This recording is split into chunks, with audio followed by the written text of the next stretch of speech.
Hi, I'm Suzanne. And I'm Annie. And we have 111 years of experience. And on today's episode, we're going to be talking about Social Security and your special needs child.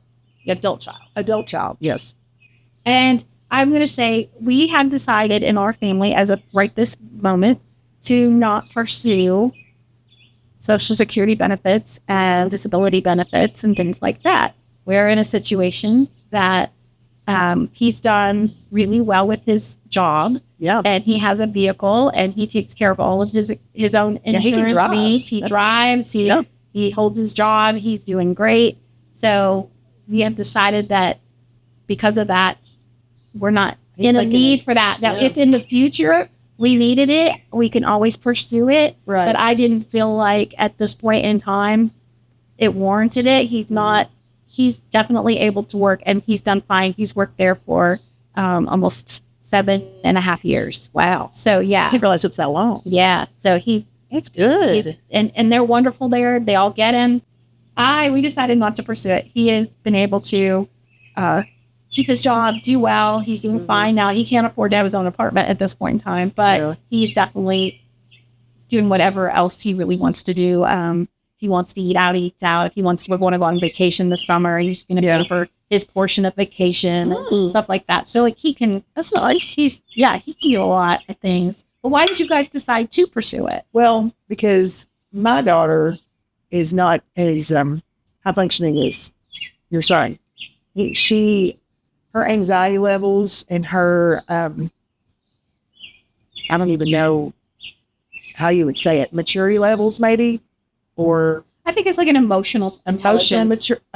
Emotionally intelligence was not high enough to be in charge of a car, or to get a job, like, and have somebody tell her what to do and her not just run away. I mean, it's like dealing with about a 10-year-old, 11, in a 26-year-old body. So sometimes 12 on a good day. Just depends, I mean, I can leave her by herself for a day, but like I wouldn't want to leave her by herself overnight. It would be a thing. Like you wouldn't want to do that to a 12-year-old. So that's about where she's at.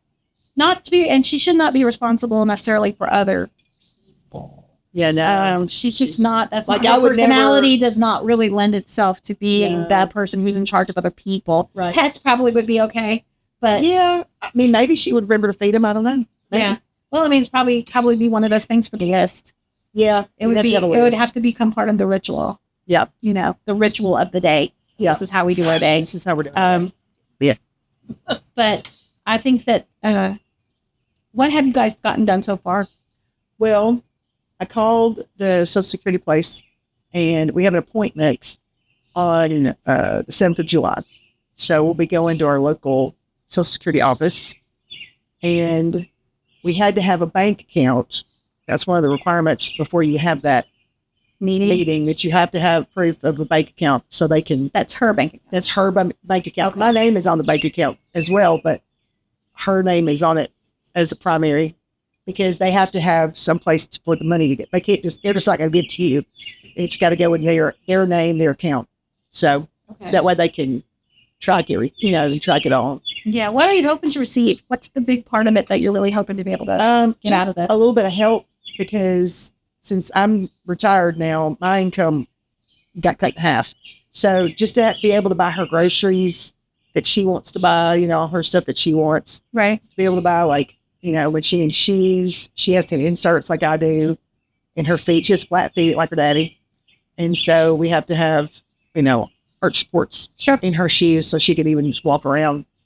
So insurance, clothes, insurance, health insurance. Well, she's on my insurance. But what's one of the things that? Well, yeah. I mean, it'll be nice to have a little help to pay on that. Yeah. And then you wouldn't have to pay for it if you're able to get that through the Social Security system. Yeah. So, yeah. That would also help that general fund. Yeah. But just to have that little extra help since my income is getting cut. Growing up, I had an older brother. He was on SSI. Yeah. And he is intellectually delayed. and he had some big health issues, and he was on that for the majority of my life that I can remember. And it was really great to have the help. And also because of the insurance situation, it was actually great for him as things would happen and he would have needs come up, that it was always taken care of in that way because he received that as a benefit. So I felt like, watching them, but he was also to the point where you cannot have any assets. So you have to be really aware of that she had, that her assets are contained. Right. That, and that they're always going to be looking at the assets. So like, it's always up for review to say, okay, we need to see what her assets are, what's in this account, what's that kind of thing. That's why I haven't done it before now, because I thought, what if I can't keep up with this? Right. Because I knew it was going to be under a microscope because, it's government and you don't want to do it the wrong way. Yeah, you don't want to like break rules that you don't know you're broke. I don't want to get in trouble. Exactly. Because I'm a rule follower. I don't want to get in trouble. You don't want to cause any trouble. No, I don't want to cause any trouble. So that was one reason that I haven't done it until now. And, being a teacher, my brain just wasn't where I could just think about it. Right. It was just too much for me to think about. So now that I'm done with that, then I can. I feel like that I understand that because I feel like coming out of the teacher world and coming back into the civilian world, it's in the summer, from the summers, we're used to the summers, but that we always, I don't know about you, but I always plan 3 months worth of things to do in my 1 to 2 months that I really have off. Yeah. And so like I was already filling it full of all of these things, and then to try to put in a big long-term goal, like getting that set up for her is challenging. Yep. And I know like a lot of people do, but I don't know what the rules are anymore. I can only go by like what we went through with my older brother back 40 years ago. Time ago. Yeah, that's in a different state. So like I'm sure in a different state and a different time rules period. Have changed, like, so I have no clue as to like what to expect from it. Yeah, I don't either. We haven't been to the appointment yet, so I just know there's a list. They sent me a letter and said you have to have this. So one of the things was her birth certificate. After that, I have to have the proof that we have a bank account. So I did that yesterday. Okay. That's done. Good. And there was one more thing. Is it medical? I can't remember.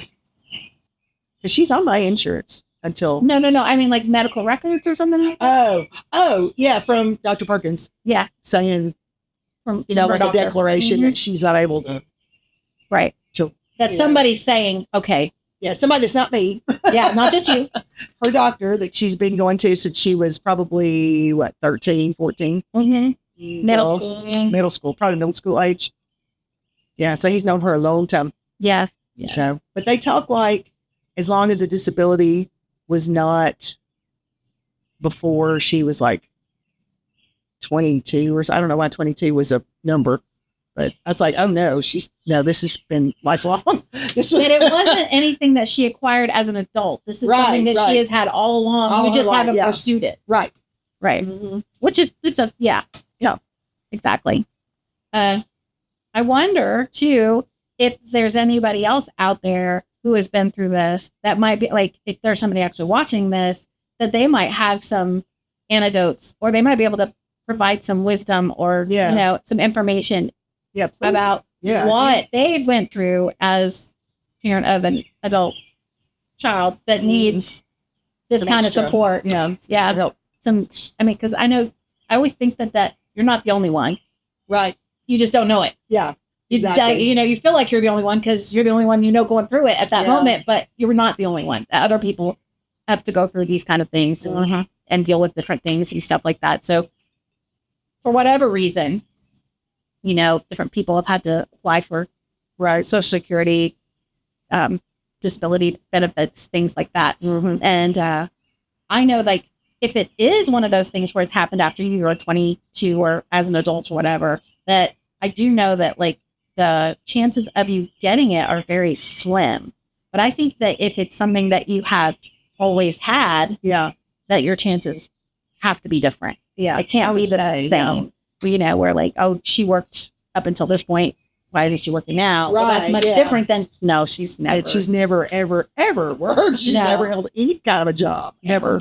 The other day in the car, she told me, she said, we'd rather just work for you at the house. It's less stressful. Yeah. I said, well, we're doing that. We're doing that. She said, yeah, I think I just like it better.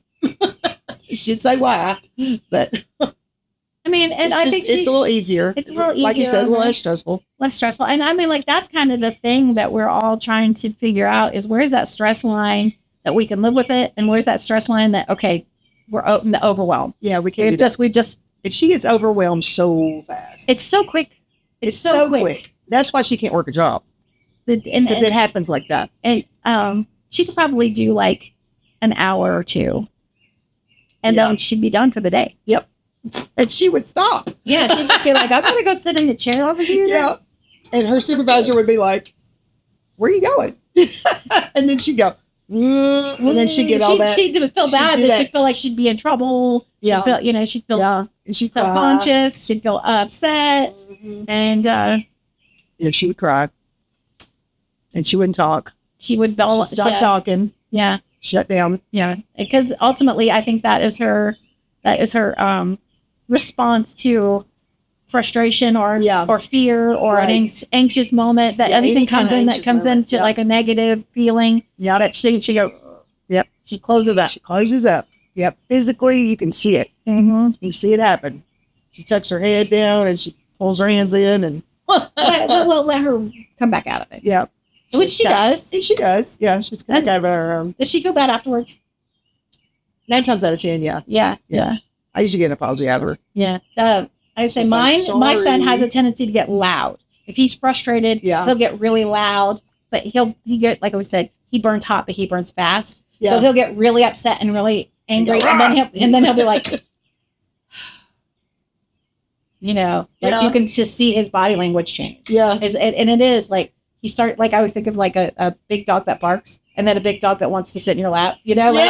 It's just like right after that, it's like, rah, rah, rah, and it's like, oh, I'm sorry.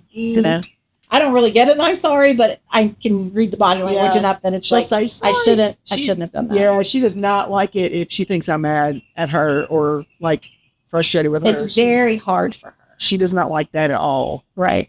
Not one bit. I don't know that I like to think that he cares about that, but I'm not 100% sure. Yeah. Like, I would. You know what? That might be the difference between a boy and a girl, too. It could be. Because, girls are, like, emotional. Like, so much more emotional than boys. I don't think that. I said, I have to. I really try hard to give him his independence and not to try to make whatever kind of interactions we have super positive. And I really work hard at that. Yeah. Trying to give him his space to do what he wants to do. Right. And, all of those. That kind of vibe, and she's fine as long as I don't tell her no. But this is the thing is sometimes I start to feel neglected in our relationship. Yeah, do you know what I'm saying? Yeah. Like, and that seems silly. Like my analytical side of my brain says that's so silly. That's so silly. But the mama heart is still like, but does he still love me? Yeah, he hasn't talked to me in 3 days, and we've been in the same house, and. But he didn't even. That's one thing about Ren is he does not think of it. Yeah. He just does not think of it. He's so busy in his ritual. Yeah. And he's so busy in his own mind that it's really not coming to his head. So that if there's ever anything that comes up that he wants to do with me, I'm all, let's go. Let's go. We should already be out there doing it because I feel like sad sometimes because I don't. He is so independent. He is so independent. But you've done a good job. But there is also I think my older son realizes that once in a while I just need to call mom and remind her that I love mom, or whatever. Then my youngest, I don't think he even thinks of it. No. My oldest in his world, he'll be like, oh, I should call mom, make sure everything's good. Yeah. And he'll be like, yeah. But my youngest, no, unless I initiate, which I'm all about it. That's okay. It's okay if that's the way it's got to be. Yeah, I'm very accepting of it, but there are moments I'm not gonna. It would be dishonest of me to say that I didn't have that feeling of Neglect. A little bit of neglect. And I would used to say rejection, but I don't really feel like it's rejection. Yeah. It's like an absence. Yeah, it's just neglect. It's like you just not even not abandonment, not but there. I'm just like not on the list. You're not on the You're not on the radar. I'm not. I'm You're somewhere. not blipping on the radar. I'm somewhere above the mailman, below the McDonald's drive-thru. Somewhere in there. Yep. You know, like, oh, she lives here. She makes me pancakes. That nice lady who makes me pancakes once in a while and spaghetti that I like. Yep. But, you know. I know. We're lucky that way because Cass, she likes, you know, she still comes in. Yeah, she'll come in and she greets. She always greets. And then that's it, though. She shows me things that she's made and she wants to interact with me. And I always, you know, I love that. So I always feel so special. Yeah. But like, no. Like, even when you've been over there, if you've ever been over there and you've seen my son, he stays in his space. He doesn't even come out. Like, he comes out to get drinks. He comes out to go to the bathroom. He comes out to do laundry. And that's it. Feed himself, drink, get a drink, and do the laundry, and that's it. Yeah. He's happy to go back into the nest. And you don't see him anymore. And you won't see him anymore. He kind of just hangs out there. Yeah. And then I said to him one day, I said, you know, you could open the door, because it was just me and him there at the house. Yeah. And he's like, I need my privacy. I was like, well, yeah, there you go. You get your... Yeah. I'm sorry that I even suggested it. She's kind of the same. She's like, really like their world is so like much. Their nest. It's so much more fun in there than it is out here. Yeah. So I get it to a point, but I still miss it. I still feel like, I have to like really watch myself that I'm like, okay, you know, you need to reach across the table now to him because you haven't had that and you need it. Yeah. So then it's more about me making sure my needs are met in our relationship, that he's just not going to be able to fulfill that on his own without some kind of prompt. Right. It was just not going to happen. No. Let go of that. Let it go, Elsa. Let it go. And it's, you know, it's a challenge. That's my challenge right now. Yeah. I will say that complete honesty is that I want to spend and have a more close relationship with him. Mm-hmm. That there's only so much room in his life for in his orbit, in his ritual. Yeah. So I have to figure, you know, we started going to exercise, and that's been really helpful. We go together. Yeah. We go and exercise, and then we swim, and, you know, and that's been fun. And that's helped a lot. I feel like that's helped a lot. But then I can do that when I'm not working. When I come home exhausted from I've been in preschools. I'm telling you, preschool it's exhausting. Yes. And I love it, but it's exhausting. So, like, I'm not going to lie. It is. I don't have a lot to give. No. By the time I get home, especially during the week, the battery is dead. Ooh. By the time I get home, a lot of times the battery is dead. I've got to recharge on the recliner before I can even make supper. Yeah. Let alone go to the gym or whatever. Right. So yeah, and we work separate shifts. Like, I work during the day at the school day, and he worked in the afternoon evenings. Yeah. So we really weren't there at the same time to see each other, which is probably another reason why we don't connect. We connect more in the summer times, the breaks and stuff. Yeah. But that's one of the things I'm really looking forward to when I finally retire in a few years, is having more time to spend with him and do some fun things with him like we do in the summer. Yeah. We had a really good day the other day, and he had a dentist appointment, and so I went ahead and took him to the dentist appointment, and then we went and ran around. We went and got ice cream. We went shopping. Yeah. And it was a great day. It was so much fun. And I feel like stuff like that is what keeps us close. Yeah. So, I think that's kind of what I have to, like, as far as like my action of it is to put in more of those kind of things that I can. You know, it's changed since he's an adult now. Right. And like I said, I really am trying to make him independent and give him as much space. You've done a great job. He's very independent. If you have anything to share about your own personal experience of going through this, we are happy to listen. Yes. Please tell us in the comments. And we'd really like it if you liked, subscribed, commented. It would be great. It really helps our channel. Yeah. So until the next time, we'll see you guys later. Bye-bye.